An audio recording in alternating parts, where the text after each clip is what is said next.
and the Fly, a Fable by Mary Howitt.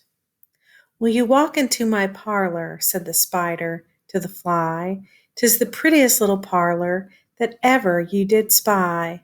The way into my parlor is up a winding stair, and I have many pretty things to show when you are there. Oh, no, no, said the little Fly, to ask me is in vain, for who goes up your winding stair can ne'er come down again. I'm sure you must be weary, dear, with soaring up so high. Will you rest upon my little bed? Said the Spider to the Fly. There are pretty curtains drawn around, the sheets are fine and thin, and if you like to rest a while, I'll snugly tuck you in. Oh, no, no, said the little Fly, for I've often heard it said, they never, never wake again who sleep upon your bed. Said the cunning Spider to the Fly, dear friend, what shall I do to prove the warm affection I've always felt for you? I have within my pantry good store of all that's nice. I'm sure you're very welcome. Will you please to take a slice? Oh, no, no, said the little Fly. Kind sir, that cannot be. I've heard what's in your pantry, and I do not wish to see. Sweet creature, said the Spider, you're witty and you're wise. How handsome are your gauzy wings, how brilliant are your eyes. I have a little looking glass upon my parlor shelf. If you'll step in one moment, dear, you shall behold yourself. I thank you, gentle sir, she said, for what you're pleased to say, and bidding you good morning now, I'll call another day. The Spider turned him round about and went into his den, for well he knew the silly Fly would soon be back again. So he wove a subtle web in a little corner sly, and set his table ready to dine upon the Fly. Then he came out to his door again, and merrily did sing, Come hither, hither, pretty Fly, with the pearl and silver wing. Your robes are green and purple, there's a crest upon your head. Your eyes are like the diamond bright, but mine are dull as lead.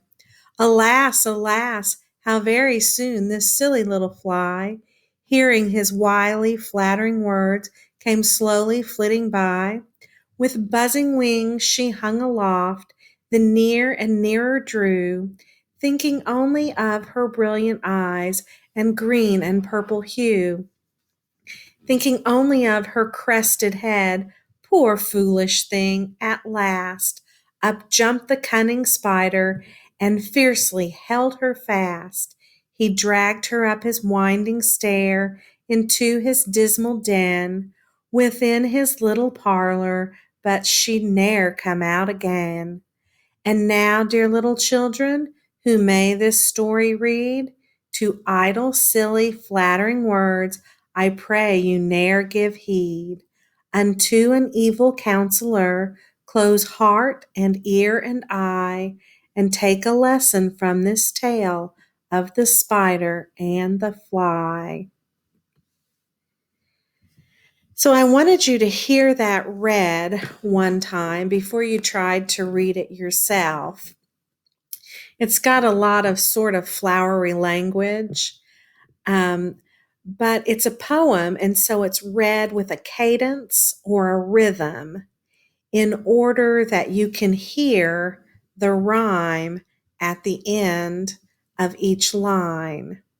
Now, not all poems rhyme, but this one does rhyme.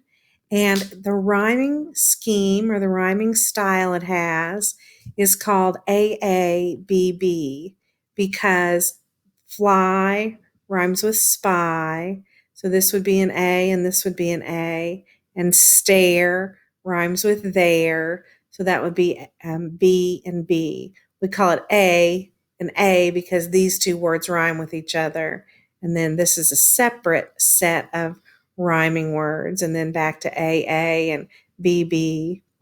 And you might have noticed that to make this word rhyme with that word, vain, you have to pronounce this word again. And later on, you'll notice, I think it was den, and then you pronounce it again in order to get them to rhyme. So this is kind of a neat little poem I like to put in to go along whenever we read Charlotte's Web because it has to do with a spider. And this poem tells a little story and it has a message or a moral to it. The moral is what you're supposed to learn from it, or the message, the moral or the message. So I wanted to point those things out to you. And then I also wanted you to notice how it's written in what is called stanzas.